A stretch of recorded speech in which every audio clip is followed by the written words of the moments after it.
Hmm.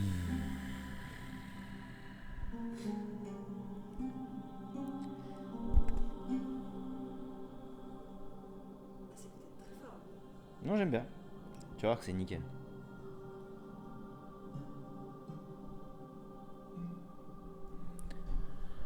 Bien. Eh bien, bien, bien, bien, bien. Bonjour. Bonjour à tous. Bonjour et bienvenue dans ce nouveau podcast Chrysalis. Ça fait longtemps qu'on n'a pas enregistré, Margot et moi. Margot, comment vas-tu ? Bah, ça va très bien, écoute, voilà, il s'est passé beaucoup de choses ces derniers temps et je suis contente de recommencer les podcasts avec toi aujourd'hui. Alors en effet, beaucoup de choses se sont passées. On va peut-être pas tout vous décrire dans les détails parce que sinon ça prendrait un podcast de 4 heures. Bien que là, celui-là, peut-être qu'il va durer suffisamment longtemps. On va prendre le temps de poser les choses et de vous expliquer brièvement pourquoi tout ce temps d'arrêt et où est-ce qu'on en est aujourd'hui. Sachez que les choses ne se sont pas arrêtées, au contraire, elles se sont intensifiées dans le bon sens. Elles ont induit des changements puissants dans nos vies personnelles à tous, que ce soit pour les participants à Chrysalis ou pour Margot et moi. Et je pense que c'est le cas pour ceux qui nous écoutent aussi. Si franchement si vous avez un minimum d'affinité avec ce podcast et que vous l'avez un peu suivi, un tant soit peu, alors on est persuadé que ce temps d'arrêt vous a permis d'aller plus loin et plus profondément dans ce que vous vouliez.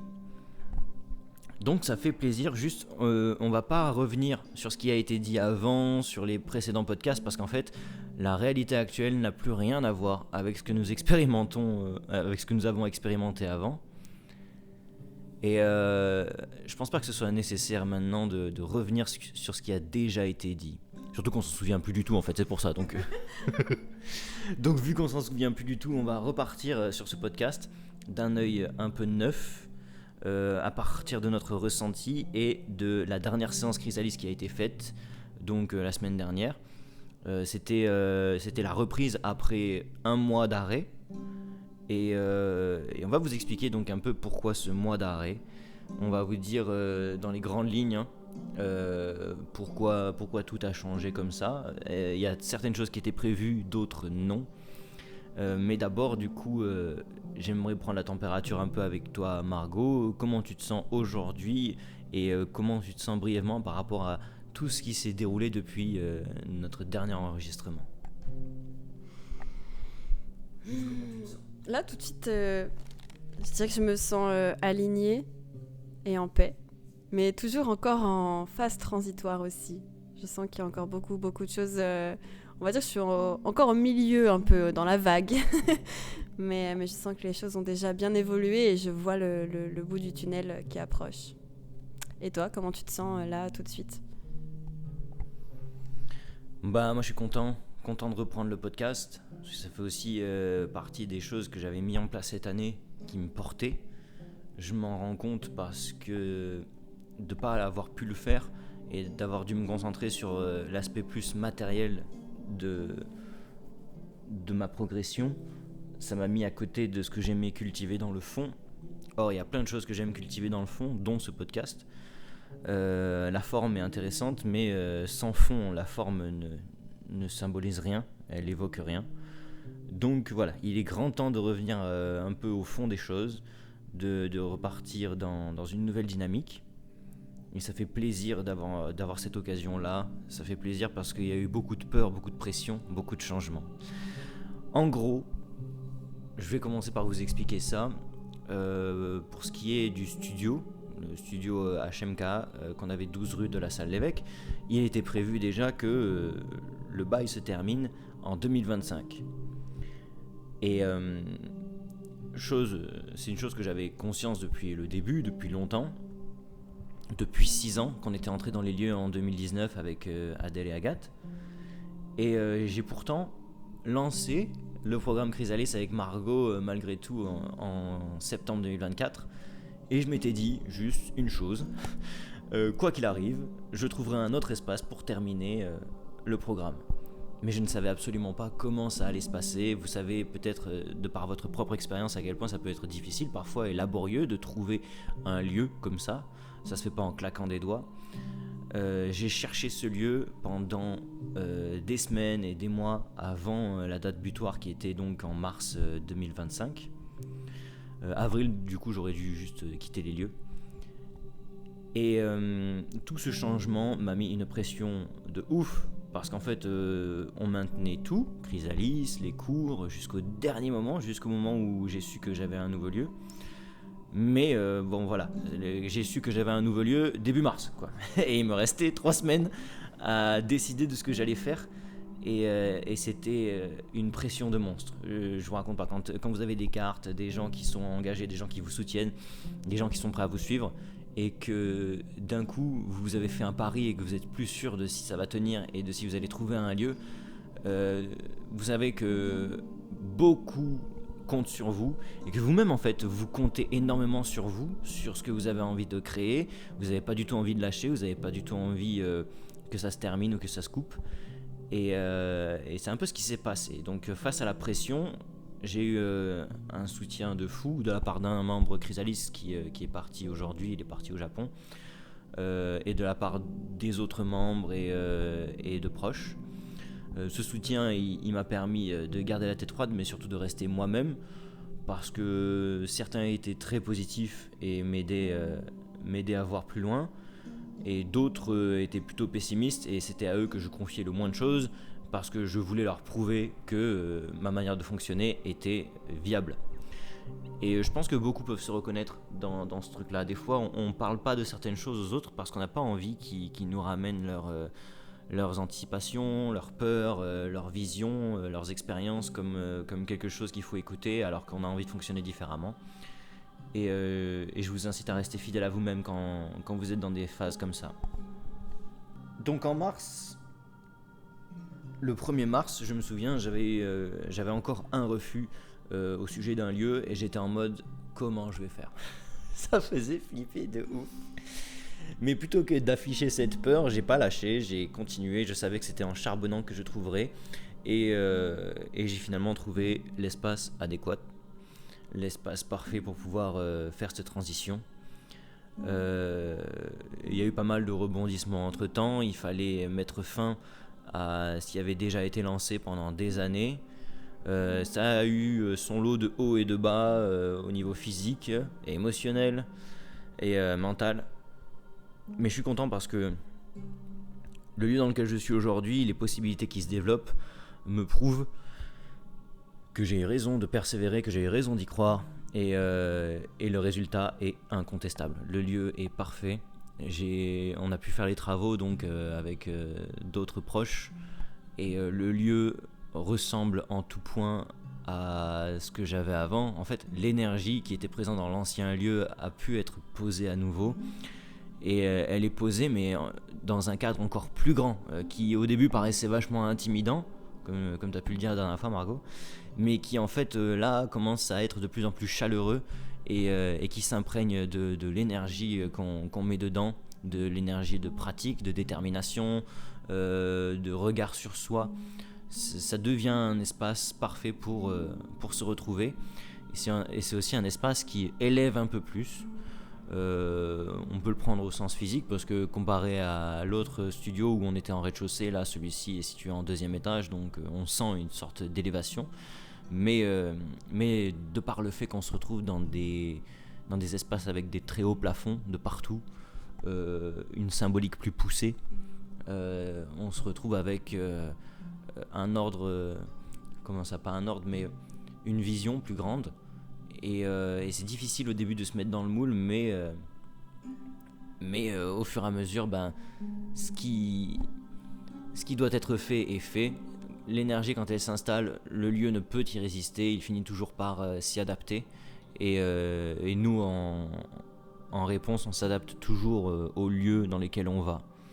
Donc voilà, des fois vous pouvez vous sentir oppressé par un lieu, par un endroit, vous pouvez vous sentir oppressé par quelque chose, par un mouvement, mais sachez-le, c'est des étapes nécessaires pour vous forcer à vous montrer, pour vous forcer à vous adapter et à vous montrer que vous êtes capable en fait de transformer les choses.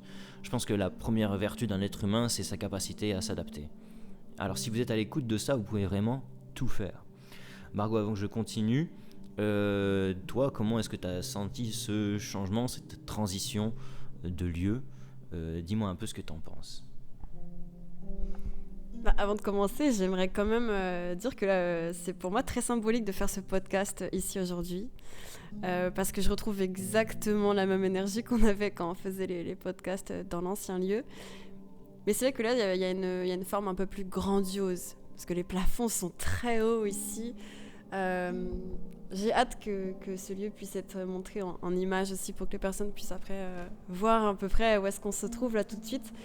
Mais je suis, voilà, pour moi très touchée de faire ce podcast ici aujourd'hui. Je sais que j'ai eu une confiance énorme aussi parce que je me revois... je te revois surtout garder la foi et la confiance alors qu'on était le 1er mars et tu avais encore un refus qui restait quelques jours avant de quitter les lieux, sachant que tu avais tous tes élèves avec toi, les programmes que tu avais créés, tous les projets. Et je tiens à te dire que j'ai vu vraiment quelqu'un qui gardait toujours son sang-froid en mode « Ok, de toute façon, je vais forcément avoir un lieu parce que j'y crois et je mets toute mon énergie dessus. » Et tu m'as beaucoup inspirée pendant cette période. Et ce qui m'a permis, moi aussi, de faire une transition de vie. Et du coup, je te remercie vraiment pour ça, Hugo. Merci. Merci parce que du coup, tu as été un soutien de fou. Et tu as accompagné le projet parce que je pense que tu t'es senti investi dans tout ça. C'était aussi important pour toi de pouvoir continuer le programme. Donc, merci d'avoir participé à ça. Tu as rendu plus réel, on va dire, le terme associatif dans lequel je me suis engagé avec Oma Kahana. Et tu t'es vraiment associé à la dynamique, qu'elle soit financière ou alors justement d'un ordre différent, comme ça a été le cas ces derniers temps. C'était sous des termes plus humains qu'il fallait s'investir, et tu as su assumer cette part-là. Donc c'était trop bien de pouvoir compter là-dessus et de voir aussi que tu t'es développé au travers de ces expériences. Tu as beaucoup pris de leçons, que ce soit sur des trucs basiques de travaux, d'organisation, de papier, de machin et tout. Tu t'es vraiment aussi bougé de ton côté. Tu as fait des changements de fou.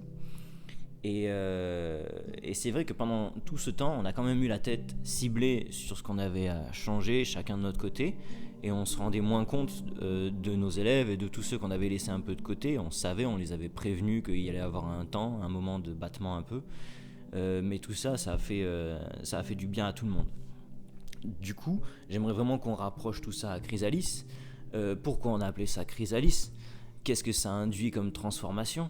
Et comment on s'est rendu compte, du coup, après avoir fait le changement de lieu, que ça collait parfaitement à la transformation qu'on attendait de ce programme. Il faut savoir donc que Chrysalis, on le représente par un papillon. Là, ce que vous voyez sur l'image, c'est un papillon avec des petites étincelles qui tournent autour. Le but de Chrysalis, c'est la transformation personnelle. On emmène les participants au travers d'une transformation par le biais de 4 parties de 9 séances différentes. Cette transformation, elle est liée aux outils qu'on leur donne. On leur donne pendant une première partie des outils de compréhension, de capacité de détente et d'écoute du corps. Ça, on vous l'a déjà dit. Ensuite, la deuxième partie, c'est des outils de compréhension et de gestion des émotions.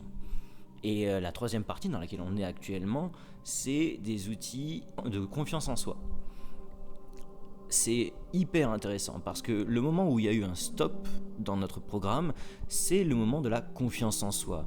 C'est-à-dire que le seul moment où on a laissé nos participants dans le vide pour qu'ils s'habituent pas trop à compter, on va dire, sur l'extérieur et qu'ils deviennent plus autonomes, ça a été le moment où il fallait prendre confiance en soi. Finalement, ils n'avaient plus de guide pendant quelques temps et ils ont pu faire le point sur ce dont ils avaient vraiment besoin. C'est quand même trop bien joué. C'est-à-dire qu'il y a plein de choses qui s'alignent, qu'on le veuille ou non. Et pour en revenir au papillon, Tu me l'avais débriefé plusieurs fois avant, tu disais, bon, la chenille, elle se met dans sa chrysalide. Donc nous, c'est un peu ce qu'on a fait, on a mis tout le monde dans un cocon, on s'est mis dans le cocon avec tout le monde, c'était le premier studio qu'il y avait, et dans cette chrysalide, elle opère sa transformation. Et tu me disais, il y a un moment où le corps devient totalement liquide, c'est ça ? Bon, je savais pas trop comment on allait expérimenter cet état de liquide, parce que moi, je voyais les choses très structurées jusqu'à ce qu'on change de lieu. Et la phase de liquidité, je l'ai compris après coup, quand mon corps s'est entre guillemets reformé. Faut savoir que pendant tout le temps, du coup, le mois entier où on n'a pas transmis et où on n'a pas fait ce programme, qu'est-ce qui s'est passé ? On a été liquide d'une certaine manière, c'est-à-dire qu'on ne pratiquait plus, ou beaucoup moins. On n'avait pas du tout les mêmes habitudes et les mêmes routines parce qu'on était pris par des obligations très très différentes et qu'il fallait gérer plein de choses. On savait qu'on mettait de côté pendant un temps tout ce qui nous faisait progresser, on va dire spirituellement, pour être plus dans de l'organisation mentale et physique. Même le côté émotionnel, on devait le laisser de côté parce que sinon on n'avançait pas. Donc il s'agissait d'être fort, et cet aspect liquide, c'est vraiment... vous savez, ce truc un peu d'inaction où vous vous dites, ben là, par exemple, je devrais faire muscu, mais je le fais pas, voilà, je deviens un légume, je deviens un liquide, je lâche le truc. Bon, on faisait pas rien, hein, on faisait beaucoup de choses, mais par contre, il y avait un état de liquide par rapport à ce qu'on avait entrepris. Et on progressait plus sur le plan de nos outils et de ce qu'on avait transmis. Et c'est ce qu'on a retrouvé d'ailleurs dans la dernière séance, quand on a fait le débrief avec les autres élèves, où beaucoup finalement nous ont partagé le fait que ils s'étaient un peu arrêtés, ou qu'ils avaient commencé un peu pendant qu'on le faisait plus les 2 premières semaines, et après ils ont plus rien fait, quoi. Et d'autres aussi à l'inverse ont raconté qu'ils avaient recommencé à retrouver de l'autonomie. Donc c'est assez intéressant, ça s'est passé différemment pour tout le monde, mais bref, dans l'idée, on a tous vécu une phase un peu de flottement. Et cette phase de flottement, je pense qu'elle était nécessaire parce que c'était ça finalement l'état liquide. Et après l'état liquide, la chenille du coup devient le papillon. Et c'est très intéressant parce que du coup ça veut dire qu'elle obtient un nouveau corps, donc avec de nouveaux paramètres. Et quand on a bougé la dernière fois dans la dernière séance, on avait vraiment cette sensation de devoir réapprendre à utiliser notre corps selon des nouveaux paramètres. C'est-à-dire qu'on faisait juste des salutations au soleil basiques, on faisait juste des mouvements un peu répétés, basiques. C'était pas technique ou très compliqué, hein, c'était vraiment de l'exécution pure et brute, mais on se rendait compte de ce que ça nous faisait dans notre corps. Beaucoup ont fait le partage selon quoi c'était difficile, mais que ça leur avait fait énormément de bien. Et en regardant de plus près, je me dis, un papillon, dans sa chrysalide, après quand il sort et qu'il doit avoir ses ailes, il doit être là un peu en galère, en train de se dire attends, comment je fais pour utiliser ça, comment je fais pour moi, voilà, il doit le sentir. Ok, tous les paramètres sont en lui, donc c'est pas un truc qui réfléchit comme nous, mais ça doit être quelque chose physiquement que de devoir s'adapter à des nouveaux paramètres et d'apprendre. Et on l'a vraiment senti comme ça. C'est pour ça qu'on s'est dit, pour les prochains Chrysalis, les années qui suivent, on fera pas forcément des petites pauses de 2 semaines de temps en temps avec les vacances scolaires. On fera le programme d'une traite et on mettra une grosse pause d'1 mois, 1 mois et demi au milieu pour que les gens se rendent compte de ça, de cet état liquide, et qu'après on puisse continuer sur la confiance en soi pour que les gens bâtissent une vraie confiance envers eux-mêmes. Je pense que les circonstances de la vie nous ont menés et nous ont apprises comment gérer ce programme. C'est-à-dire que ça vient pas de nous, ces idées-là, c'est des idées qu'on a tirées de l'expérience qu'on vient de traverser, et c'est trop bien de pouvoir vous partager ça là tout de suite. Margot, un petit mot sur ça, parce que du coup, moi j'ai essayé de resituer tout ça dans les grandes lignes, mais je sais que t'en penses aussi, que tu penses beaucoup de choses par rapport à ça, et c'est cool si tu complètes avec ta vision. Mais c'est vrai que je t'avais parlé justement de cet état liquide quand je me suis rendu compte que la chenille, une fois qu'elle avait fabriqué sa chrysalide autour d'elle, elle perdait en fait, elle perd tout ce qu'elle est en étant liquide. Je sais pas si vous arrivez à vous rendre compte, mais il reste que des cellules qui flottent. Enfin, c'est incroyable. Et c'est vrai que cet état liquide qu'on a vécu le dernier mois, j'arrive vraiment à le ressentir parce que pendant 1 mois, déjà, moi, je n'habitais plus là où j'habitais de base. J'ai tout perdu, vraiment. Je me suis retrouvée totalement liquide à nu, genre vraiment j'aurais pas d'autres mots pour exprimer ça, et j'ai arrêté le yoga, j'ai arrêté la muscu, voilà, le tout pendant 1 mois pour après vivre au jour le jour et construire. Je sentais qu'il y avait quand même cet état liquide permettait déjà de s'enlever, comment je pourrais dire ça, ouais, se délester des vieux manteaux, enfin, vraiment de tout ce qui pèse, tout ce qui est là, j'ai tout enlevé pour après laisser place à la reconstruction et du coup devenir ce papillon. Et la semaine dernière avec Chrysalis, quand on s'est remis dans le corps, il y a vraiment eu les premiers mouvements de yoga m'ont tout de suite fait comprendre que ça y est, j'étais plus dans l'état liquide, que ça y est, il y a le papillon qui était en train de commencer à se former. Et j'ai repris beaucoup le sport aussi. Là, ça y est, depuis le Chrysalis, j'ai recommencé les mouvements. Et là, tu vois, aujourd'hui, on recommence le podcast. Et ça prouve à quel point, ça y est, en fait, on n'est plus liquide. Et qu'on continue d'avancer. Et le groupe, je l'ai vraiment perçu comme ça aussi. J'en ai la même vision que toi. Quand je les ai vus tous se remettre dans le corps, et en même temps, en fait, par rapport à comment on les avait laissés et quand on s'est tous retrouvés, on a senti que de se remettre en mouvement, ça avait vraiment... comme si c'était la première fois presque qu'on faisait du yoga. Enfin, c'est fou. Mais dans un nouveau corps, dans quelque chose de différent. Et ça a été une période d'intégration tellement bénéfique qu'effectivement, pour les prochains Chrysalis, d'avoir 1 mois de pause comme ça, pendant la période de confiance en soi, c'est primordial, vraiment. C'est tellement intéressant de voir aussi comment on fonctionne avec notre propre ressources, comment on fonctionne sans l'aide des autres. Parce que c'est vrai que là, tous les mercredis, on est tous ensemble, on est unis, on avance tous en même temps, mais quand on se retrouve seul, comment on est? Et de prendre conscience de ça, c'est primordial, je pense, pour le programme Chrysalis. Et voilà. Merci. Donc du coup, moi ce que ça me fait penser, ce que tu viens de dire, c'est que pour conclure avec ça, c'est quand même incroyable que quand vous décidez que vous serez à un endroit, à un moment, en fait, il faut que vous ayez confiance. Vous y serez d'une manière ou d'une autre. Les circonstances de la vie vont s'organiser pour que vous soyez dans cet état à ce moment-là parce que vous l'avez décidé. C'est vraiment comme ça que je fonctionne. J'avais décidé que je trouverais un nouveau lieu pile à la transition de mon bail. Mais de savoir comment et qu'est-ce qu'il fallait anticiper pour ça, je l'ai fait au fur et à mesure, quoi. C'est pas du tout quelque chose que j'ai réfléchi. Et je vous incite à fonctionner comme ça parce que vous allez toujours tomber sur ce qui vous correspond, sur ce qui vous ressemble.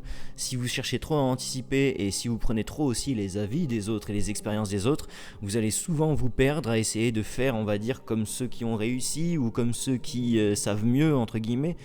Ce qui compte, c'est d'avancer sans savoir parce que quand vous avancez sans savoir, vous faites des choses qui vous ressemblent.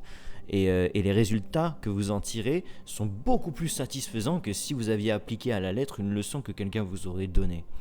Je vous le dis vraiment, de l'avoir expérimenté comme ça et de voir le résultat aujourd'hui, je me dis c'est incroyable. J'ai encore du mal à réaliser. C'est vrai que moi du coup j'ai repris tout juste cette semaine l'aspect physique un peu plus corps parce que j'avais besoin de poser, on va dire, au niveau émotionnel. Et maintenant je repars dans une dynamique plus claire et hier j'ai refait mon sport. Je sais que j'ai encore beaucoup de choses à finir dans le lieu, mais ça va y aller petit à petit. En fait, je me fais pas une montagne de ce qu'il faut terminer, parce que je sais que maintenant j'ai le temps. Je suis pas pressé par le fait que mon bail va se terminer, je suis pas pressé par le fait de trouver un truc en express. Voilà, il faut que je lâche et que je fasse une différence. Et ça prend du temps dans mon cerveau. Il faut que je fasse une différence entre le contexte dans lequel j'étais avant, qui m'a demandé un petit peu d'empressement au dernier moment. Enfin, pas d'empressement, mais de réactivité. Et la phase de maintenant où finalement j'ai plus les mêmes obligations ou même j'ai plus les mêmes deadlines, et vu que j'ai plus les mêmes deadlines, je peux vraiment remaîtriser mon temps comme je le veux. Voilà, il y aura des phases comme ça dans votre vie où vous n'aurez pas le choix, il faut réagir vite. Mais une fois que vous avez réagi vite, en fait, restez pas dans cette dynamique à tout prix, quoi. Cassez-la, cette dynamique, pour revenir à un truc où vous remaîtrisez votre temps. Sinon, vous allez finir par être esclave d'une dynamique qui n'est pas la vôtre, et que juste parce que vous l'avez pris une fois et qu'elle a porté ses fruits, vous pensez qu'il n'y a plus que elle qui est valide. Et donc, du coup, tous ceux qui sont dans une autre dynamique que vous, ils vont vous insupporter, et vous allez tout casser, mais pas dans le bon sens. Vous allez ruiner vos relations sociales, vous allez tout ruiner. Donc voilà, prenez le temps par vous-même de casser une dynamique qui vous a demandé d'être réactif, pour revenir à une dynamique que vous maîtrisez plus. Voilà, c'est vraiment aussi ce que j'en tire aujourd'hui. Et tout ça, ça demande du temps. Soyez à l'écoute du temps. Restez pas sur votre téléphone, sinon le temps vous le voyez pas passer. Restez pas sur les écrans, sinon le temps vous l'oubliez. Regardez le temps tel qu'il passe. Restez à l'écoute du temps. Ouvrez la bouche, ouvrez grand les yeux, comme s'il y avait un bruit qui allait apparaître d'une seconde à l'autre, et vous allez comprendre ce que c'est que le temps, en fait. Vous allez être là en mode je pense plus parce que je suis toujours dans l'attente là qu'il y ait un bruit d'une seconde à l'autre. C'est ça que je vous suggère de faire. Revenez dans le présent et attendez-vous à ce que d'une seconde à l'autre il y ait un bruit, un son, une voix, un truc qui apparaisse dans votre tête que vous attendiez pas. Et le fait de vous attendre à ce que vous savez pas, le fait de vous aventurer à l'aveugle, le fait de pas savoir et d'avancer quand même, ça vous met sur un qui-vive qui vous permet d'être beaucoup plus présent. Et quand vous êtes sur votre téléphone, à force de scroller, je peux vous garantir que, en fait, vous vous rendez pas compte, mais vous êtes à la recherche de quelque chose. Et cette recherche, elle vous crée des attentes, et vous attendez toujours plus de ce qui défile devant vos yeux, mais au final, vous oubliez le temps qui passe, et vous obtenez jamais satisfaction, quoi. Vous quittez votre téléphone et vous regardez le temps qui est passé, et vous vous dites putain, là j'ai zoné, ça fait combien de temps que j'aurais dû faire ça, mais j'ai plus envie, quoi. Ben normal, vous avez plus envie, vous avez dépensé tant d'énergie et d'attention à faire autre chose que ce que vous aviez vraiment à faire. Donc non, recentrez-vous dans l'instant, recentrez-vous au contact des choses qui vous entourent. Si vous mangez une banane, prenez la banane, posez le téléphone, mangez doucement la banane et prenez conscience du goût qu'elle a, de ce qu'elle fait à votre corps. Votre corps il réagit à ce que vous lui donnez. Prenez conscience de comment votre corps réagit à l'énergie d'un aliment, à l'énergie d'un lieu, à l'énergie d'un animal qui vous regarde ou que vous touchez. Voilà, toutes ces choses qui stimulent vos sens à l'extérieur, elles sont faites pour vous ramener dans le présent. C'est très très important. Et je pense que j'en serais pas là où j'en suis là tout de suite avec les résultats que j'ai si j'avais pas eu genre 20% de ce que je vous dis appliqué. Voilà, si je m'étais embarqué à 100% dans de l'empressement et dans de la maîtrise, de l'anticipation, je me serais perdu. Heureusement que j'ai eu 20% de calme et j'avance en mode je sais pas, parce que du coup j'ai pu rester moi-même profondément. Et une chose qui m'a toujours fait peur quand j'avance, des fois un peu vite, c'est de plus être moi-même. Mais je vous garantis que vous pouvez rester vous-même si vous êtes à l'écoute du présent, à l'écoute de ce qu'il y a autour de vous et que vous regardez les choses d'un œil neutre. Si vous n'arrivez plus à le faire et que la moindre remarque ou la moindre présence de quelqu'un vous énerve, c'est que vous êtes déjà allé trop loin et que vous n'êtes plus assez dans le présent. Et que vous cherchez à fuir le temps en essayant d'aller le plus vite possible pour vite laisser les choses derrière vous. Mais c'est pas le cas. Ça m'est arrivé aussi pendant cette transition. Des fois, je voulais vite que ça se termine. Normal, parce que ça met un peu la pression. Mais au final, quand je regarde derrière, là, je suis trop content des étapes qui ont été franchies pendant cette transition. Et surtout, je suis content de comment on reprend les choses et de ce que ça va permettre ensuite, quoi. Parce que c'est pas fini. Il y a encore beaucoup de choses possibles, notamment vis-à-vis de l'ancien studio. Et sans vous en dire trop, juste, on va visualiser la meilleure issue possible, parce que de très très belles choses peuvent être mises en place, de très très belles choses peuvent se coordonner pour que à Montpellier déjà HMK puisse perdurer et s'ancrer véritablement comme j'ai toujours voulu ancrer HMK. HMK peut vraiment devenir un symbole où on y transmet des programmes comme Chrysalis, mais bien d'autres, où on croise des tas de connaissances et des tas d'expérimentations, où on fait des recherches sur le développement de capacités extrasensorielles. Voilà, c'est quelque chose que je dis tout fort, que j'ai toujours pensé avant, mais que j'ai pas forcément formulé comme ça dans les autres podcasts. Mais j'ai vraiment envie que HMK devienne ce symbole. Il peut avoir des proportions dans tous les domaines de notre existence, si tant est qu'on s'y intéresse pour soi et qu'on cherche à développer une autonomie à travers HMK. Donc si vous entendez ces mots, si vous écoutez ce podcast, devenez autonome, devenez responsable de ce qui vous arrive. Ne mettez plus rien sur le dos des autres, n'attendez plus rien des autres. Des fois, quand vous lancez trop la dynamique, certaines personnes autour de vous sont toujours là parce que vous avez une énergie qui prend les choses et qui emmène et qui lead, c'est bien. Mais quand vous vous rendez compte que les gens autour sont beaucoup trop en mode bon, on fait quoi, et qui vous regardent en mode ils attendent toujours que vous décidiez, au bout d'un moment ça peut devenir pesant, et à ce moment-là c'est là que vous devez apprendre à couper, revenir à vous, reprendre ce temps de pause pour pouvoir vous recentrer, parce que vous ne pouvez pas toujours décider pour les autres. En fait, dès que vous vous rendez compte que vous décidez trop pour les autres et que les autres sont plus en mesure de décider pour eux-mêmes, ça devient dangereux. Et de la même manière, quand vous vous rendez compte que vous attendez trop derrière quelqu'un qui décide pour vous et que vous n'êtes plus capable de décider pour vous-même, c'est dangereux aussi. C'est peut-être quelque chose que vous devez garder à l'esprit pour pouvoir avancer en restant vous-même. Posez-vous la question, jour après jour. Est-ce que j'avance ou est-ce que j'attends que quelqu'un me dise ce qu'il veut faire pour avancer ? Est-ce que je peux avancer ou est-ce que d'autres personnes derrière moi attendent que je leur dise quoi faire pour avancer ? Voilà, mettez-vous dans les deux positions et essayez de voir où est-ce que vous en êtes. Et si tout va bien, alors continuez d'avancer. Margot, un petit partage, un petit ressenti sur ce que je viens de dire. Ça résonne énormément ce que tu dis là. Et beaucoup de personnes attendent des autres et ils peuvent passer une vie entière à attendre des autres qui fassent pour eux, qui les poussent à le faire, etc. Et d'autres personnes même vivent pour les autres aussi et s'oublient complètement, oublient leurs projets, oublient leurs valeurs pour le bien-être des personnes autour d'eux. Et en fait, je pense que quand on se sent bien et aligné, mais du coup, si on se sent heureux de cette manière-là, les personnes autour de nous se sentiront bien et alignées et prendront cet exemple aussi. Et je pense qu'on peut tous être indépendants, justement, sur ce sujet.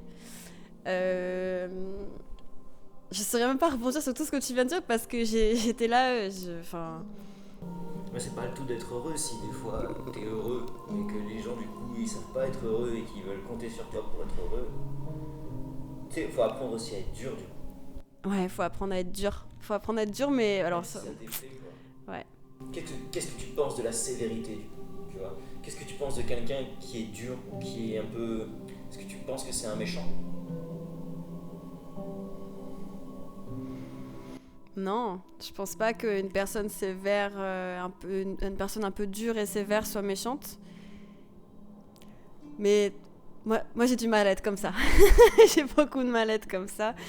Je pense que c'est les prochaines étapes de ce qui va m'être offert par la vie. Ça sera d'apprendre à être un peu plus dur et sévère.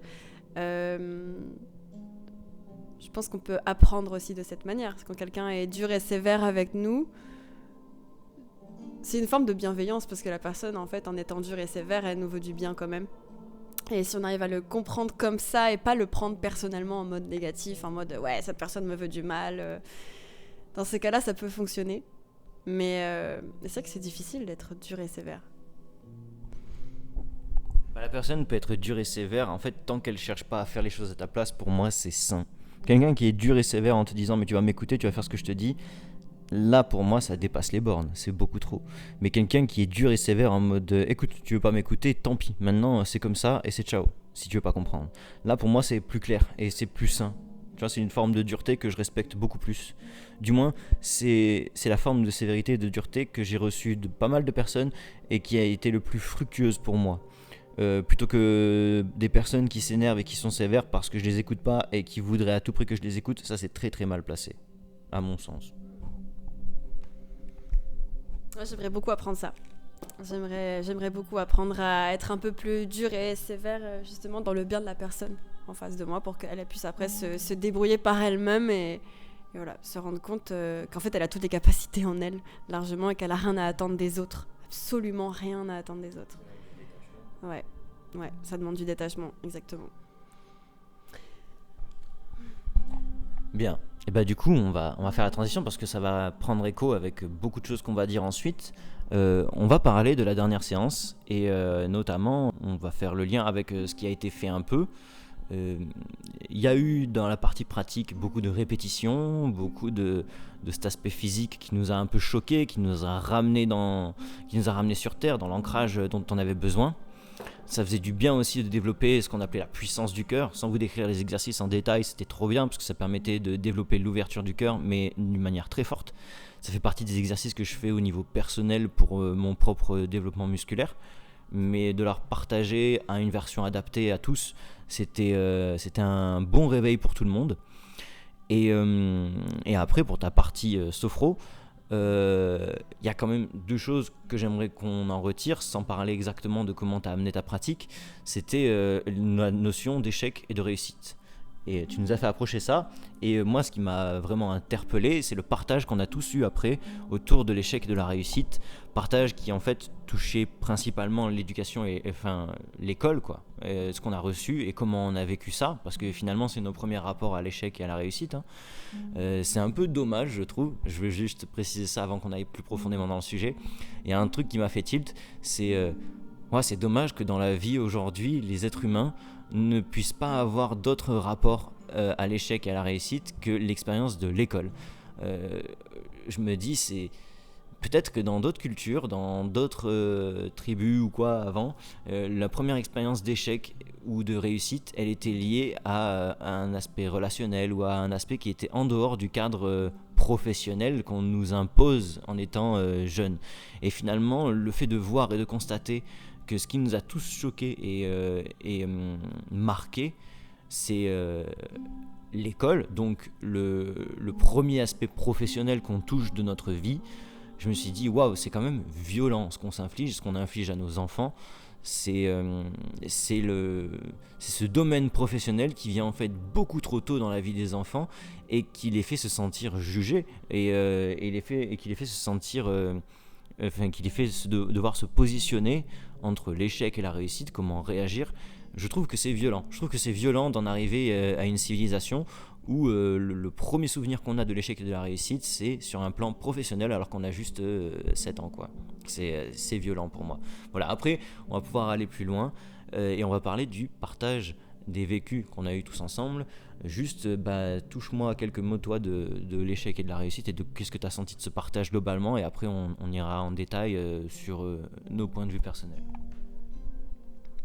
Avant de parler du partage, je te rejoins sur le fait que c'est dommage que le premier rapport qu'on ait à l'échec ou à la réussite, ce soit dans le domaine scolaire. Mais quand on se rend compte, en fait, on se rend compte que la majeure partie de notre enfance, elle est à l'école. Notre enfance, on est assis à écouter des personnes qui nous enseignent énormément de choses dans des temps immenses. Quand on est petit, de savoir qu'on passe, je crois que c'est 7 heures ou 6 ou 7 heures par jour assis à écouter des enseignements pendant toute notre enfance. Enfin, c'est quand même dingue. Et qu'il y ait ce sentiment d'échec, de réussite, des récompenses liées à la réussite et des punitions liées à l'échec, ça nous conditionne directement. Il y a de très très gros conditionnements. D'ailleurs, la plupart d'entre eux viennent de cette période scolaire. Et j'ai amené les élèves à se rendre compte de leur rapport qu'ils avaient à l'échec et à la réussite pour comprendre leur fonctionnement d'aujourd'hui. Comprendre aujourd'hui, en fait, comment ils se sentent face à cet échec et cette réussite, et qu'ils comprennent à quel point c'est en lien avec ce qu'ils ont vécu pendant leur enfance quand ils recevaient des bonnes notes ou des mauvaises notes. On a tous un rapport différent à ça par rapport à notre éducation, nos parents, les attentes qu'ils avaient face à nous, nos facilités, nos difficultés, les professeurs. Et d'ailleurs, pour vous qui nous écoutez, je vous conseille vraiment de prendre conscience de ça si vous avez le temps, de vous plonger dans vos souvenirs et de vous rappeler de comment vous vous sentiez quand vous recevez une bonne note à l'école, comment étaient les personnes autour de vous, comment réagissaient vos professeurs, vos parents, et tout ce que ça impliquait après derrière, quelles étaient les conséquences en fait de ces résultats. Voilà, n'hésitez pas à faire ce travail en imaginant quand vous aviez des bons résultats et des mauvais résultats. Et pour ce qui est après du partage des vécus, bon déjà avant tout, franchement pour moi c'est des moments qui valent de l'or. Quand on est là tous ensemble assis, donc dans une autre pièce, il y a la pièce où on pratique le yoga. Il y a un temps où les élèves prennent le temps d'écrire dans leur carnet leur vécu.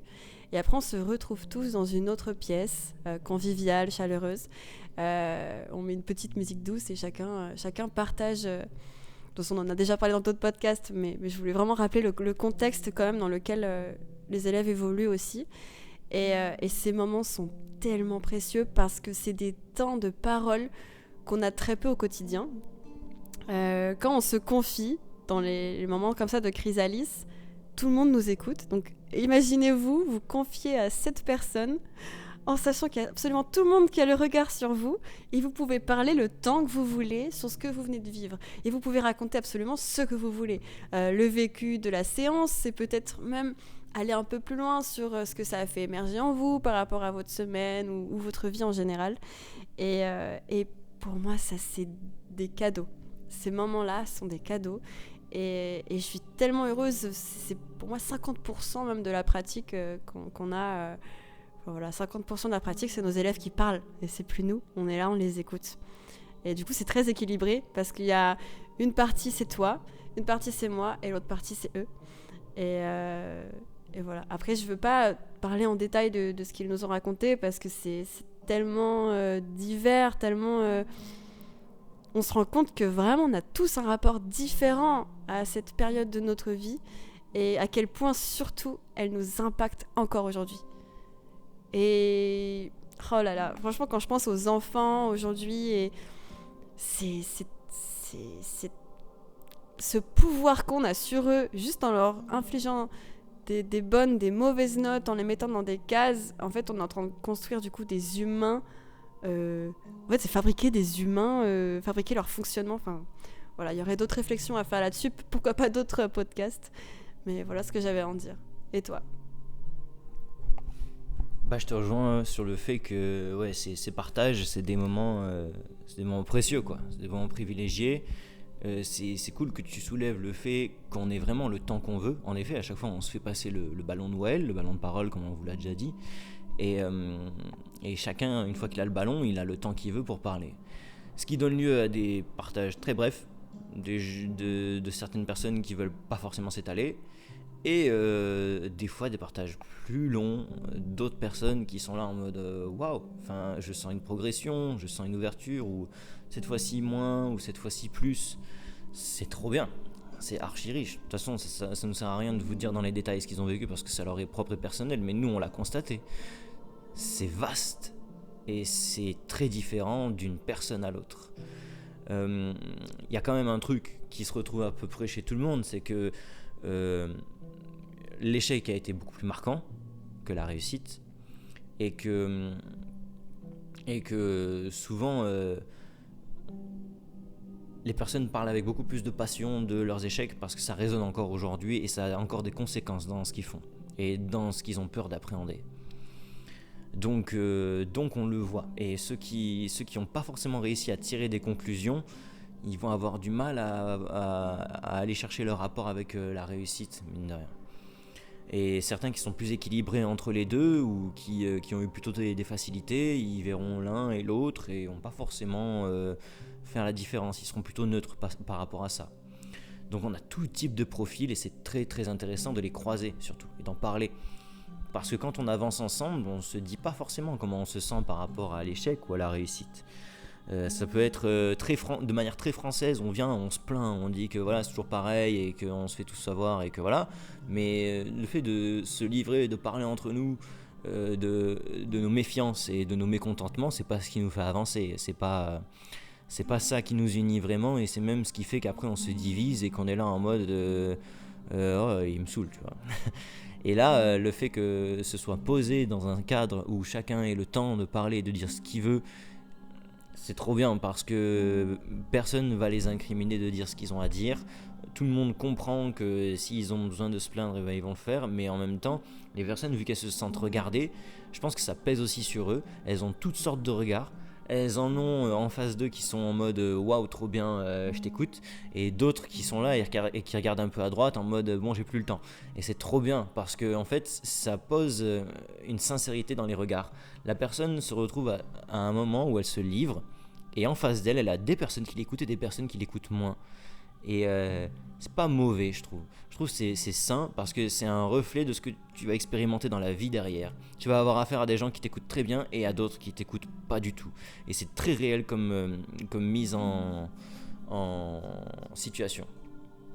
Cette mise en situation, elle est trop bien parce qu'elle permet aux gens de se livrer et surtout d'exprimer les choses différemment. Pourquoi ? Parce qu'ils ont conscience qu'il y en a qui les écoutent bien. Donc quand vous parlez à quelqu'un qui vous écoute bien, en fait, des fois, vous vous rendez pas compte. Vous dites plein de trucs et peu importe que ce soit bien ou mal dit, hop là, lui, je sais qu'il m'écoute, je vais tout lui balancer. Et en fait, vous vous rendez pas compte les charges énormes que vous posez sur ces gens-là. Et des fois, quand vous savez qu'il y a des gens qui vont pas vous écouter et qui sont pas d'accord avec vous, vous leur dites pas du tout la même chose. Vous avez pas du tout le même discours et vous reprenez vos phrases. Et d'ailleurs, vous aimez pas parler à ces gens. Pourquoi ? Parce que ça vous force à changer de discours. Et ça vous met dans l'inconfort. Là, dans le cadre actuel, ce qui est bien, c'est que certaines personnes se retrouvent en face des deux en même temps.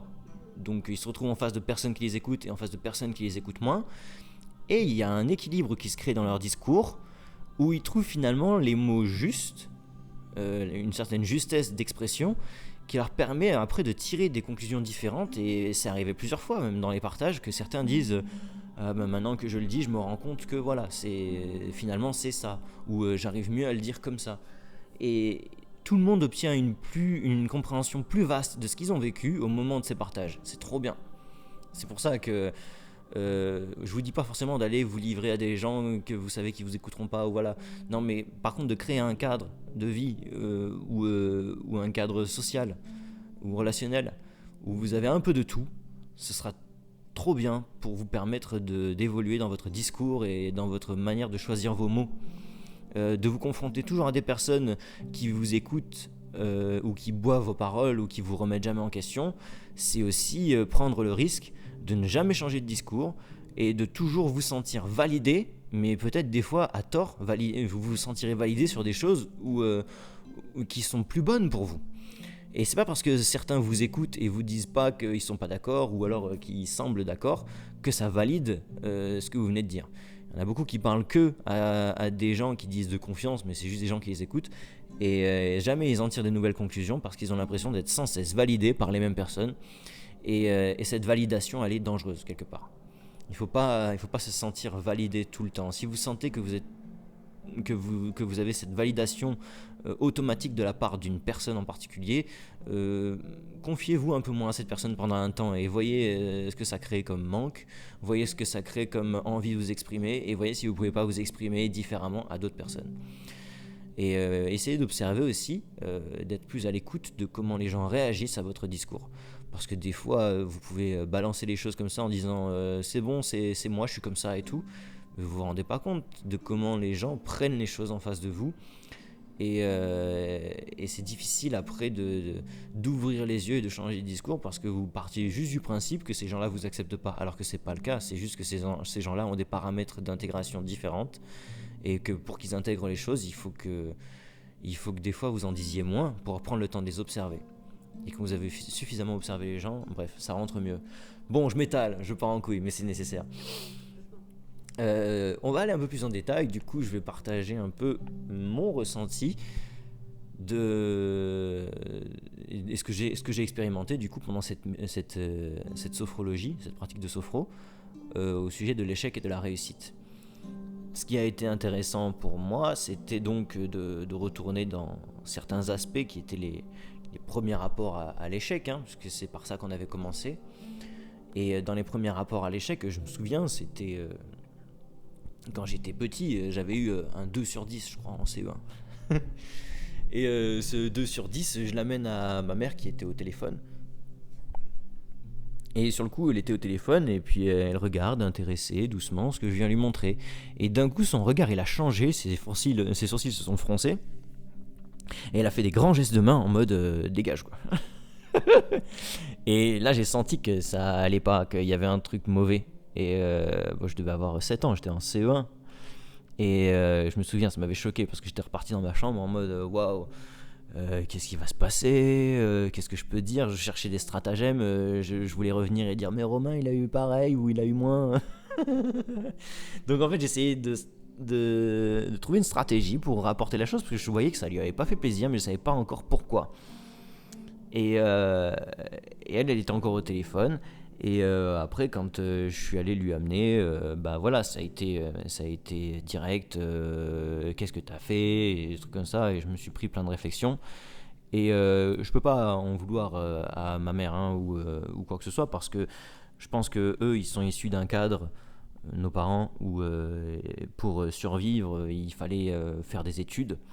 Et quand ils voyaient que leurs enfants, surtout que j'étais le quatrième de la famille, hein, j'étais pas le premier, et j'étais pas le premier à leur amener des notes comme ça, et j'étais un peu l'accumulation d'un enfant de plus qui avait des mauvaises notes, et c'était pour eux une déception. Mais la réaction était vive, et je me rends compte que mais jamais je réagirai comme ça, jamais.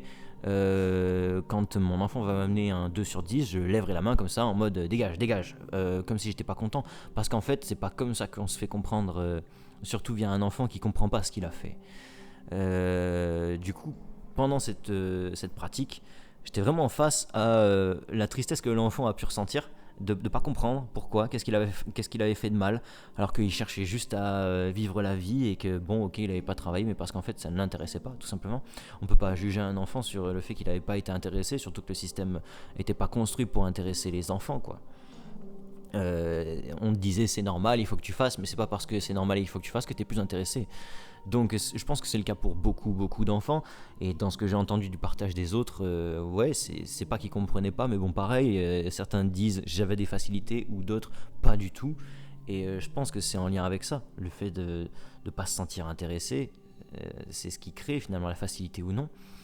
Et du coup, dans l'idée, ce premier rapport-là, de l'observer de là où j'étais, dans cette pratique, ça m'a fait prendre conscience de comment ne pas faire avec mes propres enfants, avec ce qui allait venir, avec les âmes les plus sensibles, qui sont en fait des coupes ouvertes dans laquelle ce que l'on met s'infuse fortement, quoi. Et ce rapport-là, j'ai grandement envie de le déconstruire et d'apporter quelque chose de très différent à mes enfants. Peu importe le cadre dans lequel je suis.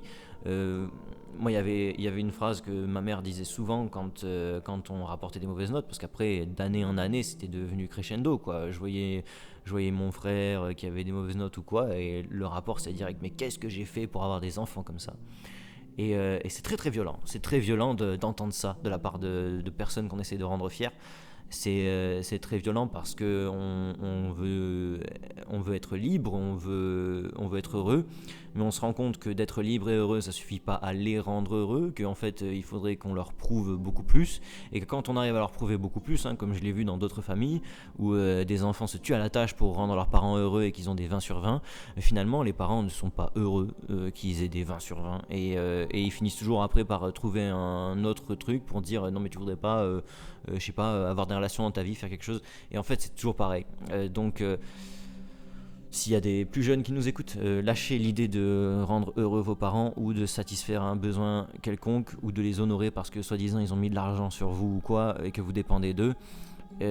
S'ils vous menacent de vous mettre dehors ou des trucs comme ça, parce que je sais qu'il y a des parents très durs avec ça, n'ayez pas peur en fait. Vous serez toujours mieux servi par ce qui vous guide et par ce qu'il y a à l'intérieur de vous. J'ai pas cherché à me conformer, j'ai eu mauvaise note sur mauvaise note après derrière, je suis toujours maintenu à la moyenne, et ce rapport à l'échec, voilà, je l'ai fait évoluer différemment parce que j'ai très vite compris que j'étais dans un cadre à l'école où on cherchait à faire du tri.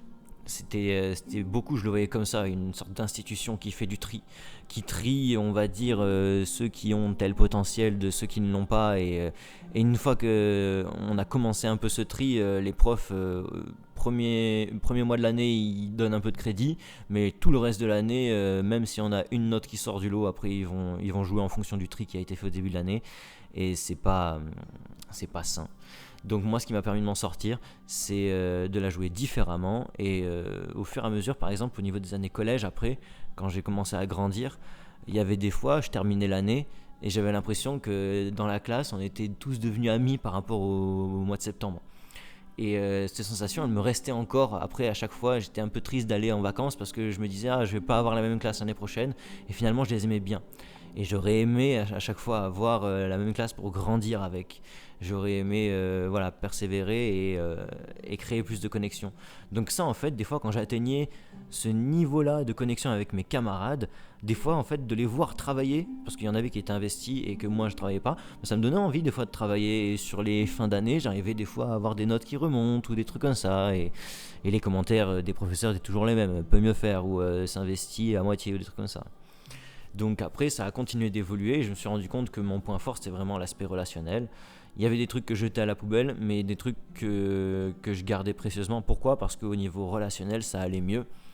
Et très vite, je pense que j'ai gagné en maturité parce que je m'intéressais à plein de sujets autour qui n'avaient rien à voir avec ce qu'on m'apprenait à l'école. Je m'intéressais à comment les planètes fonctionnaient, je m'intéressais à à beaucoup de développement personnel, à des livres comme Laurent Gounel alors que j'étais juste en seconde ou des trucs comme ça, le pranayama, l'aïkido, voilà, tout ce qui sortait un peu du lot et qui moi parlait beaucoup à mon âme, mine de rien. Ça, c'est des choses que je voulais nourrir, que je voulais ajouter à mon projet.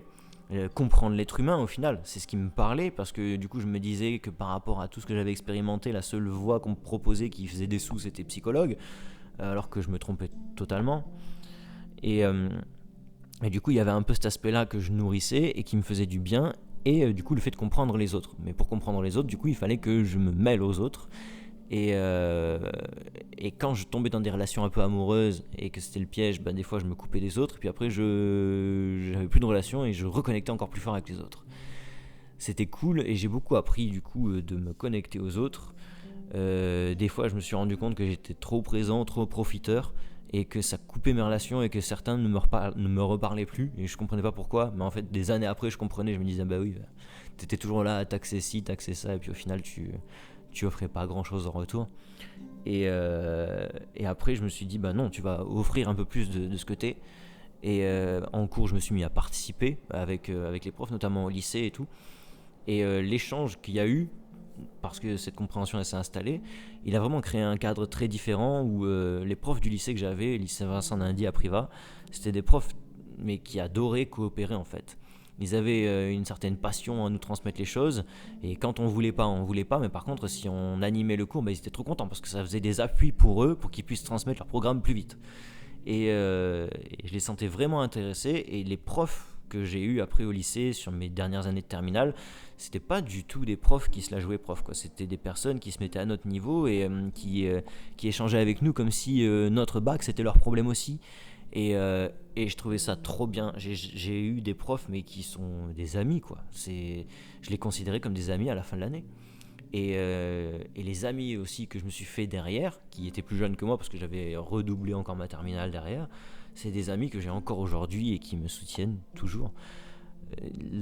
La pureté de ces échanges, le fait que je savais pas que des choses étaient possibles et d'avoir quand même réussi parce que je me sentais soutenu et accompagné par des groupes et par une dynamique de gens qui bossent alors que moi j'avais pas le réflexe de bosser, ça m'a sorti de ce truc là, et ça m'a aidé à voir plus grand. Et pareil, aujourd'hui, tout ce que j'ai créé, tout ce que j'ai réussi à maintenir et à mettre en place, c'est par le biais des relations et de ces connexions avec les autres. Je sais encore que je suis capable de décevoir, je sais encore que je suis capable de ne pas être parfait aux yeux des autres, mais par contre, je mets un point d'honneur à honorer les engagements que je m'étais fixés. Et par exemple, pour HMK, l'engagement, ça a toujours été de transmettre le yoga au plus grand nombre, et c'est quelque chose que je fais encore aujourd'hui. Tout ce qui a été mis en place dans HMK, c'est quelque chose que je maintiens encore aujourd'hui et que je fais grandir par le biais de ce podcast, par le biais des pratiques que je propose, par le biais des programmes que j'organise. Tout ça prend de l'ampleur, même si ça prend du temps. Moi, en fait, j'ai une vision à long terme, donc par rapport à ceux qui sont pressés, c'est sûr que je peux paraître à côté de la plaque, mais quand je vois les résultats, je sais que mes résultats vont tenir dans le temps aussi. Et bref, tout ça, je dirais que c'est le rapport à l'échec qui m'a le plus fait grandir. C'est parce que j'ai réussi à tirer une conclusion et à contourner la situation en passant par un autre aspect que juste l'échec et le tri dans lequel on essaie de me plonger. J'ai eu peut-être la force d'esprit de me dire ok, c'est pas juste il y a des méchants, on va dire, il y en a qui te veulent du mal parce que du coup ils te rangent dans une case et c'est fini, mais tu peux t'en sortir si t'es un bon élément. Et un bon élément, ça joue sur ses points forts. Et mes points forts, c'était pas du tout de travailler, d'apprendre les leçons par cœur, vraiment pas. Mes points forts, c'était de connecter, et une fois que je connectais, j'avais plus de ressources avec les autres. C'est pas parce que les autres faisaient à ma place, mais c'est parce que je m'inspirais de leur dynamique pour ensuite comprendre les choses. Et après, au lycée, le fait de m'inspirer de la dynamique de ceux qui bossent, sans forcément bosser chez moi, ça suffisait parce que je travaillais après avec les profs pendant le cours. Et ça avait un vrai impact parce que je soulevais des questions en philo notamment et tout, et ça permettait d'aller plus loin sur des sujets et de comprendre encore mieux les choses dans des angles différents. Et ça, le prof était content de ses questions, le prof était content de pouvoir établir ses débats, et tout le monde était enrichi par ce genre de conversation, parce que d'autres personnes rebondissaient ensuite sur ce qu'on avait dit, et le cours des fois avait plus rien à voir avec ce qu'on avait lancé au début, mais c'était trop bien. Et c'était une très très bonne manière de progresser. Je me souviens, j'avais raté mon bac, et au rattrapage, c'était juste un prof de philo qui nous avait saqué, qu'on connaissait pas. Et la prof, elle est arrivée, elle a vu tous ceux qui étaient au rattrapage. On était une bonne partie, on était la moitié de la classe. Et elle a dit, vous allez la voir, c'est sûr. Pour vous dire le degré de confiance qu'on avait construit avec la prof, quoi. Elle était là en mode vous allez dead ça. Et en fait, on l'a tous eu derrière, parce qu'elle était convaincue du fait qu'on avait été mal jugés et qu'on avait tous les capacités d'entreprendre un débat clair et compréhensible dans des termes de philosophie avec les grandes lignes qu'on connaissait. Enfin bref, ça c'était le rapport à l'échec qui a bien grandi et dont j'ai tiré des leçons merveilleuses, mais je sais que qu'il n'y a pas tout le monde qui est capable de tirer ce genre de leçons de l'échec, et qu'il y en a, ça les down et qui veulent plus du tout s'approcher de l'échec, et qui ils mettent tout en place pour fuir l'échec à tout prix. Donc ils vont se forcer à apprendre, ils vont se forcer à bosser, ils vont se forcer parce qu'ils ont peur. Et ils s'en rendent compte beaucoup plus tard. Ils ont fait des études, ils sont rentrés dans un moule, ils se reconnaissent plus, et ils ont agi en fait uniquement par peur depuis leur enfance. Et là, tout le chemin est à faire, alors qu'ils ont 50 ans et qu'ils auraient pu faire ce chemin depuis leurs 7 ans. Tout le chemin est à faire de se reconnecter à eux, de trouver quels sont leurs points forts, quels sont leurs avantages, et comment tirer parti de l'échec. Voilà. Et juste, je termine et après je te passe, parce que c'est vrai que j'ai bien réquisitionné le micro. Et pour l'aspect réussite, l'aspect de la réussite, pour moi, il a été marqué par quelque chose où je sentais, quand j'avais réussi, que j'avais des bonnes notes par exemple, je me sentais en fait tranquille. C'est comme, ça me donnait juste la sensation que c'est bon, voilà, je pouvais enfin faire ce que j'avais envie de faire. La réussite pour moi, c'était pas quelque chose où je me disais waouh, mais c'est trop bien, c'est génial. Non, la réussite, ça a toujours été avant des trucs où je me disais ouais, bon bah c'est bon, maintenant je peux faire enfin ce qui me plaît. Maintenant je peux me concentrer, avoir l'esprit tranquille. Je peux être en paix. Et la paix, en fait, c'est quelque chose dont j'avais besoin pour faire des choses qui me correspondaient. Aujourd'hui, je sais que la paix, je la mets tellement dans des petits morceaux de ma vie, dans des petits morceaux de ma semaine, que je suis plus inquiet que quelqu'un vienne juger ce que je fais. Et donc du coup, la réussite, elle est visible comme quelque chose de naturel dans ce que je fais, dans ce que j'entreprends, dans les cours que je donne, dans le partage que j'ai avec les gens. C'est devenu quelque chose de naturel que de réussir entre guillemets. Pourquoi ? Parce que je veux plus que les choses soient parfaites pour les donner. Ce podcast, j'ai pas attendu qu'il soit parfait pour vous le livrer, et pourtant je suis trop heureux de ce qu'on vous transmet à travers ce podcast. Il y a aussi les autres vidéos YouTube, voilà, tout ça je sais que c'était pas parfait, et qu'il y a des tas de créateurs qui font 1000 fois mieux avec des plans et des slides et des trucs, mais on dirait des compagnies professionnelles qui ont fait ça, alors que c'est un gars tout seul. Et j'honore très bien j'honore tout à fait le fait qu'il y en ait qui fassent ça, et qui soient doués de leurs mains et qui sachent tout faire tout seul. Mais moi, à mon échelle tout seul, je fais des choses qui ne sont pas parfaites, mais pourtant qui sont authentiques. Et quand je regarde un contenu sur YouTube, quand je regarde quelque chose qui pour moi me semble réussi, c'est les choses qui me paraissent le plus authentiques. De même pour le journalisme, pour les médias ou les trucs comme ça, je n'écoute plus les médias, je n'écoute que les gens qui font des enquêtes de manière authentique, et qui prennent les risques de s'exprimer malgré que ça représente le fait de les incriminer, de dire qu'ils ont telle étiquette. En fait, plus une personne va avoir d'étiquettes, plus on va pointer du doigt quelqu'un pour dire que c'est quelqu'un de mauvais, plus en fait je vais m'intéresser à ce qu'il y a dessous et je vais essayer de comprendre pourquoi cette personne se fait attaquer de toutes parts. Et souvent, bien souvent, on se rend compte que les personnes les plus attaquées sont les personnes qui ont le plus d'authenticité et qui transmettent les choses à leur risque et péril et qui s'en foutent complètement de se mettre en péril, parce que ce qui compte pour eux, c'est de transmettre les choses de manière authentique et de transmettre cette authenticité. Donc voilà, c'est un peu mon filtre de discernement qui me guide vers la réussite, c'est l'authenticité. Maintenant, j'aimerais juste partager une dernière expérience qui a fait partie de mon parcours scolaire et qui m'a aussi beaucoup lié au fait d'être authentique. C'est la sévérité dont on parlait tout à l'heure.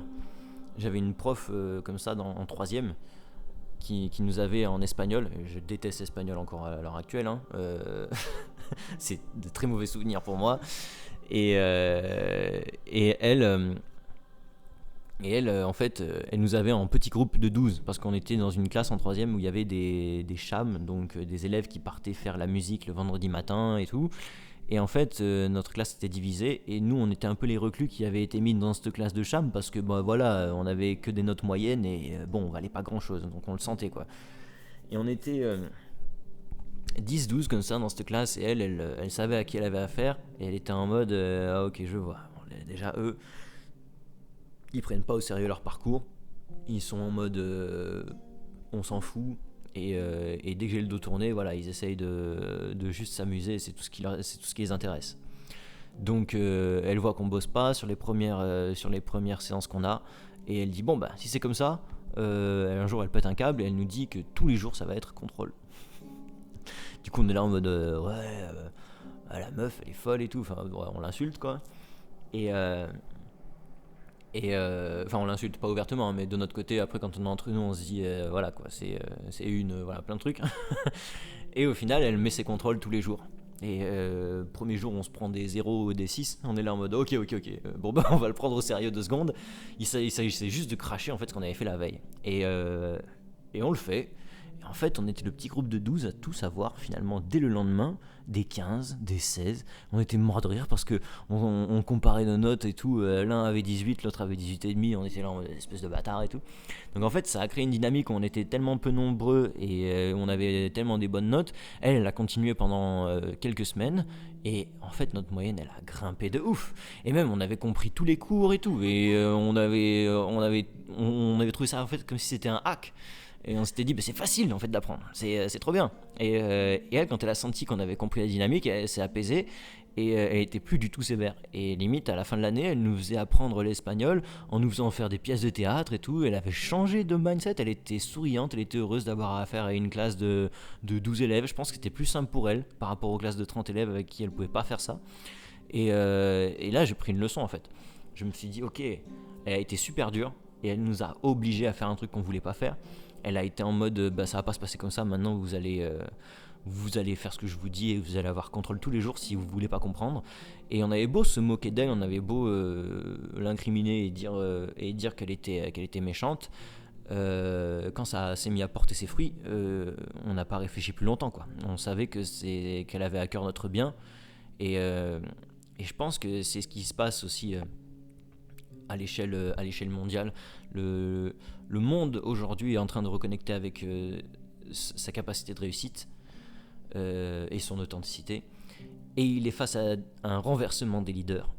Certains en lesquels ils ont toujours cru mais qui n'ont jamais changé les choses et qui les font durer de plus en plus, l'administratif, les choses depuis très longtemps avec des promesses non tenues, et d'autres qui débarquent et qui font très peur et qui sont très très intimidants.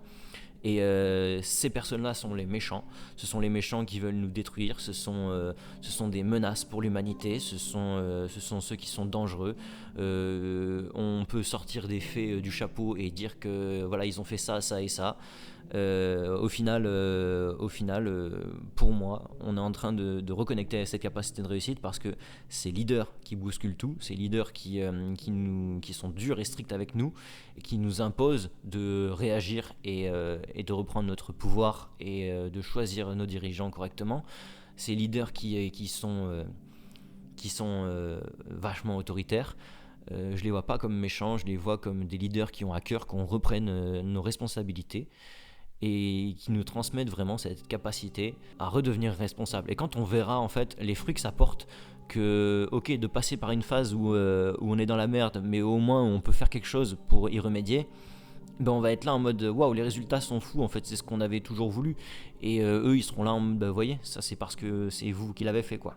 C'est que vous n'avez pas exporté vos exploitations, vous n'avez pas tout remis ailleurs, vous n'avez pas tout remis à des dirigeants qui vous font des promesses et qui vous disent qu'ils vont faire les choses pour vous. Non, vous avez changé les choses par vous-même.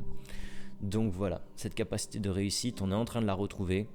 Moi j'ai pu l'expérimenter avant et c'est pour ça que j'ai grandement confiance dans ce qui est en train de se passer. Malgré que ça fasse peur, je vous le dis si vous nous écoutez, ayez confiance dans ce qui est en train de se passer et surtout reconnectez avec votre capacité à réussir et à être authentique. Voilà, c'était quelque chose, mais en fait je savais qu'on allait prendre le temps de ce podcast. C'est nécessaire de prendre le temps de ce podcast. Ouais. Donc Margot, à toi pour ton rapport sur l'échec et la réussite, et si tu veux rebondir un peu sur ce qui a été partagé là, fais ta transition tranquille. Merci de m'avoir écouté. Merci à tous ceux qui ont suivi ce lourd paquet. Si vous avez des commentaires ou des trucs à faire, bien sûr, laissez-les. Ça nous permet d'avoir un meilleur référencement et tout commentaire est bon à prendre, qu'il soit dans le sens ou non de ce que nous venons de dire. Merci pour ce super partage qui, je pense, va en parler à plus d'un et leur permettre aussi, parce qu'en t'écoutant, parfois ça fait résonance aussi à notre parcours à chacun. Et je suis persuadée que ça va permettre d'éveiller des choses chez certaines personnes en tout cas. Donc merci pour ça Hugo. Pour ce qui est de mon rapport à l'échec et à la réussite et de là où ça a commencé donc, pour la période scolaire, je me rends compte que la période où j'ai été le plus stressée dans ma vie, c'était à l'école. Cette période de mon enfance, adolescence, parce qu'en fait, il se trouve que dès que j'avais des mauvais résultats, mes parents étaient tristes. Et du coup, je m'étais créé un conditionnement où à chaque fois que je ramenais des mauvaises notes, mes parents allaient être tristes. Et vraiment, ce gros conditionnement-là.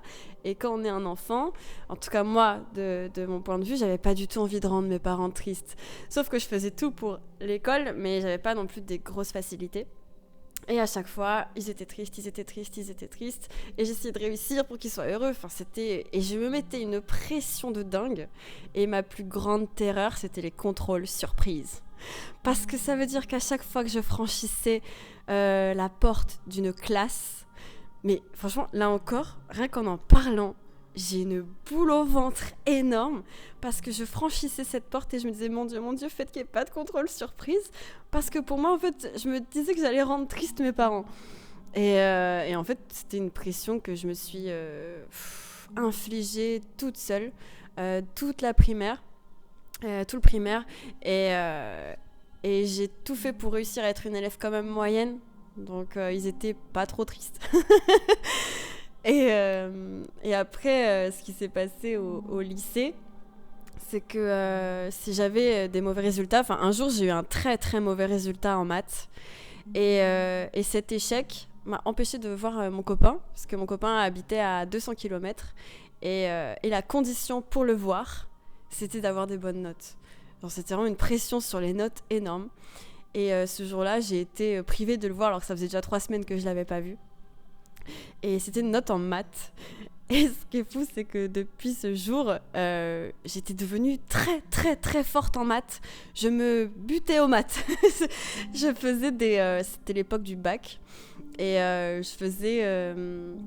il y avait sur Internet tous les bacs de maths répertoriés dans tous les lycées français du monde. Et je pouvais avoir accès à tous les bacs depuis je sais plus quelle année. Et du coup, tous les soirs, je me faisais un bac de maths. Et j'en ai tellement fait que après j'avais des 17, des 18, le prof était choqué. Et là, c'était vraiment un gros rapport à la réussite que j'ai eu à cette période où tout le monde a été choqué parce que j'ai commencé l'année avec des 3 ou des 4 et j'ai terminé avec des 18. Par l'amour, grâce à l'amour. Donc ça m'a quand même pas mal aidé. Et ce rapport au stress, vraiment, c'est le stress que j'ai ressenti à l'école m'a guidée jusqu'à la sophro. Aujourd'hui, j'arrive aussi à comprendre un peu le lien parce que dans la sophrologie, un des grands principes de la sophrologie et pourquoi beaucoup de personnes font de la sophrologie, c'est pour gérer le stress. Vraiment pour gérer ce stress. Donc je trouve ça assez drôle quand même que j'ai ressenti du stress toute mon enfance pour après faire un métier pour apprendre aux autres à gérer ce stress. Et surtout comprendre d'où il vient, comprendre notre fonctionnement. Donc voilà, j'ai vraiment pris conscience de ça. Il y a tellement de choses quand tu parlais qui me venaient que j'avais envie d'exprimer par la suite. Et là, il y a tout qui est parti. Peut-être qu'aujourd'hui, je me rends compte que ce conditionnement, il est encore hyper présent. Parce que quand je réussis, j'ai l'impression que je rends les gens autour de moi heureux. Et quand j'échoue, je crois que j'ai encore ce sentiment que je les rends tristes. Je crois que c'est peut-être un peu resté. Faudra que vraiment je continue à méditer là-dessus. C'est vrai qu'après la sophrologie, ça m'aide beaucoup. Et on travaille en même temps que les élèves de Chrysalis. Je ressens d'ailleurs que chaque étape de Chrysalis, moi je les vis à 100%. C'est-à-dire toutes les pratiques que je repropose aux élèves, c'est des pratiques qu'aujourd'hui je peux pas proposer en individuel parce que les pratiques sont tellement poussées, vu que là on a fait 23 séances. Du coup, il faudrait qu'en individuel on ait déjà fait... C'est bon ? Et du coup, il faudrait qu'en individuel on ait déjà fait 23 séances. Ce qui est énorme parce qu'en individuel on dépasse rarement les 10-15 séances. Donc là, je redécouvre aussi cette partie-là de la sophro avec les élèves. Et voilà, je sais pas exactement comment... Oh, en fait, c'est fou parce que tout ce que tu as dit, ça a tellement été puissant. Ça m'a tellement... Là, je serais plus dans l'écoute, tu vois. Là, mon corps, il a envie d'écouter plus que de parler. Je serais prête à écouter encore des heures. C'est marrant, c'est qu'à un moment, tu as parlé des professeurs. Et on se rend compte aussi beaucoup de l'impact qu'ils peuvent avoir dans leur personnalité, leur envie aussi d'enseigner. Comment ça peut jouer sur nous, c'est énorme. C'est énorme. Franchement, j'avais une prof de philo. Bon, déjà, j'avais très, très, très hâte à l'époque de découvrir la philosophie. J'attendais que ça, en fait. J'attendais le moment où j'allais découvrir la philosophie. Et dès le premier jour de cours, j'ai eu un énorme coup de cœur par les cours et par l'enseignante. Et malheureusement, cette enseignante, j'ai pu la voir que jusqu'en novembre parce qu'elle a perdu un proche dans les attentats du Bataclan. Et elle n'a pas réussi à s'en remettre. Enfin, en tout cas, elle a arrêté d'enseigner dès je crois que c'était le 13 novembre, les attentats. Et du coup, elle a arrêté d'enseigner à ce moment-là. Donc, j'ai pu la voir que de septembre à novembre. Et franchement, ça a été 2 mois hyper intenses où j'ai découvert une nouvelle passion et je me sentais enfin à ma place et j'avais enfin hâte d'être assise à écouter quelqu'un m'enseigner des choses. Et là, je trouvais le sens de l'enseignement que j'avais jamais trouvé avant. Je me suis toujours ennuyée en classe. Quand j'étais assise sur cette chaise, j'avais des très grandes douleurs au dos en plus quand j'étais enfant à cause d'une maladie que j'ai au dos. Et du coup, être assise sur une chaise toute la journée, mais c'était l'enfer, c'était l'horreur. Vraiment, c'était des douleurs du matin au soir. Et pour soigner mes douleurs, j'avais un corset aussi après, pendant une période. Donc, j'ai jamais aimé l'école. C'était une souffrance. Je regardais l'heure et je me disais, bon, ok, allez, à 17h, c'est fini. Et je tenais comme ça, à écouter des personnes où j'étais pas du tout intéressée par ce qu'ils m'apprenaient. Et quand j'ai découvert la philo, j'étais... Ah, waouh! Mais pourquoi on n'a pas fait ça plus tôt? Pourquoi on nous a pas parlé de la vie, de tout ça bien avant, en fait, de tous ces hommes qui se sont questionnés sur des sujets qui sont vraiment intéressants. Et ça a duré que 2 mois parce qu'après cette prof du coup s'est mis en arrêt et j'ai eu une prof horrible de philo qui a terminé, qui n'était pas du tout passionnée par son métier, qui était en dépression d'être à Paris. Tous nos professeurs étaient très malheureux, c'était assez très dramatique, mélodramatique, enfin, je sais pas comment expliquer, mélancolique. Il y avait une ambiance très très mélancolique dans mon lycée. Toujours gris, toujours de la pluie et des gens tristes d'être là, quoi. Et Et c'est après où j'ai décidé de quitter tout ce monde-là pour aller dans le sud, au soleil, voir des gens heureux. Et j'ai été à la fac, du coup, pour être... parce que je voulais être psychologue. On m'a toujours dit que c'était le seul métier que je pouvais avoir selon ma personnalité. Et selon mes capacités scolaires, c'était psychologue. On m'a tous dit, ouais, Margot, elle sera psychologue. Du coup, j'étais restée là-dessus, mais ça me faisait vraiment pas... Enfin voilà, ça me faisait pas vibrer. Surtout quand en cours de psycho, on passe 4 heures à étudier la dépression, puis l'autre 4 heures à étudier le suicide. Je me disais, mais qu'est-ce que je fous là, vraiment? C'est pas du tout... Ça me mettait sur des fréquences très très basses, où on m'enseignait que si un patient allait un tout petit peu mieux, mais genre vraiment un tout petit peu mieux, même au bout de 4-5 ans, bah c'était une très grande réussite. Et moi, je considérais pas du tout ça comme une réussite. Et j'ai passé 3 ans, mes 3 ans à la fac, à chercher quel métier j'allais faire. J'ai passé 3 ans où j'étais dans les amphis, avec mon PC, en train de chercher quel métier allait exactement correspondre aux valeurs que je voulais transmettre aux autres, correspondre à qui je suis vraiment, comment aider les gens justement à se libérer de ça, à se libérer de leur stress, qu'ils apprennent à se connaître, comprendre leur fonctionnement pour après évoluer avec ces nouvelles capacités pour avoir la vie qui leur correspond le mieux. Et j'ai utilisé la formule Ikigai. Ma sœur m'avait conseillé de faire cette formule. Je vous laisserai regarder sur internet. Donc dans cette formule, à un moment on doit écrire qu'est-ce qu'on aime dans la vie, ce pourquoi on est prêt à être payé, ce dont on est, quelles sont nos capacités, et en fait on regroupe jusqu'au point central où ça donne vraiment 2 mots qui déterminent le métier pour lequel on est fait. Et là moi ça a été très flagrant et la sophrologie m'a sauté aux yeux à ce moment-là. Et j'ai tapé sur internet sophrologie Montpellier. C'était à 2 mois du master. Donc vraiment, j'étais sur le point de postuler. J'allais postuler pour le master de psycho. Et j'ai trouvé l'école à Montpellier. J'ai téléphoné dans l'instant. L'école m'a dit oui, rendez-vous la semaine prochaine. J'ai été au rendez-vous, j'ai signé. Et j'avais mon école pour la rentrée. J'étais libérée à ce moment-là. Je crois que c'est une sensation de liberté que j'ai sentie, où j'avais plus la pression du master. Parce que la pression du master, elle est horrible. Mais genre là, le niveau de stress, il est ultime. Où en fait, c'est la guerre entre chaque élève. Parce qu'on nous dit qu'il n'y a que 40 places, on est 400. Enfin, tout le monde se déteste à ce moment-là. Genre, j'avais que des personnes qui avaient la haine les uns envers les autres pour avoir la place. Ils étaient tous là super gentils avec les professeurs, des professeurs qui étaient juste horribles, mais pour avoir cette place en master. Et je me suis dit, mais je me reconnais pas du tout là-dedans. Vite, il faut que je m'en sorte. Il faut que je trouve quelque chose là, vite, c'est urgent. Et j'ai fait confiance et j'ai trouvé la sophro. Donc voilà, je me suis totalement éparpillée sur le rapport à l'échec et à la réussite. Mais c'était important pour moi de parler de ce parcours. C'est pas éparpillé, moi je trouve que ça reste en lien, parce que ça nous montre que le processus dans lequel on nous engage tout petit, et qu'on a décrit comme violent, mine de rien, qu'on disait au tout début avant de commencer qu'on trouvait que c'était très violent, que le premier rapport de l'échec et de la réussite pour les enfants ce soit le facteur scolaire. Mais en fait, quand on va au bout de ça, presque au bout de ça, et qu'on arrive en master, tu vois, tu le dis, et il y a cet aspect finalement guerre qui se met en place.